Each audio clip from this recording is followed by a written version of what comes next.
त्यो कोठा जुन हिजो थिएन। के तपाईँ वास्तविकतामा विश्वास गर्नुहुन्छ? के तपाईको वरिपरि जे छ त्यो नै सत्य हो भन्ने लाग्छ? सोच्नुहोस्, फेरि सोच्नुहोस्। तपाईँ 3 वर्षदेखि एउटै अपार्टमेन्टमा बस्दै आउनु भएको छ। उही चर्किने बुई, उही झिलिमिली बत्ती, उही अनौठो हावा।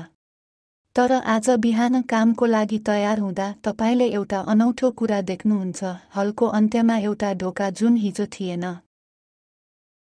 यो पुरानो छ, भवनमा भएका अन्य चीजहरू भन्दा धेरै पुरानो, कालो रङ उक्किएको र खिया लागेको ढोकाको ह्यान्डल छ। कौतूहलले तपाईलाई खान्छ। तपाईँ ढोका खोल्नुहुन्छ। भित्र एउटा कोठा छ जुन सन् 1970 को दशकको सजावटमा सुरक्षित छ। खैरो रग, फ्लोरल वालपेपर र एउटा रोटरी फोन जुन तपाईँ भित्र पस्ने बित्तिकै बज्न थाल्छ। तपाईँ फोन उठाउनुहुन्छ। एउटा आवाजले तपाईको नाम फुसफुसाउँछ र भन्छ, नजानुहोस्।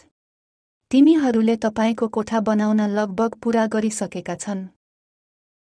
अलमलमा परेर तपाईँ पछाडि हट्नुहुन्छ र ढोका बन्द गर्नुहुन्छ।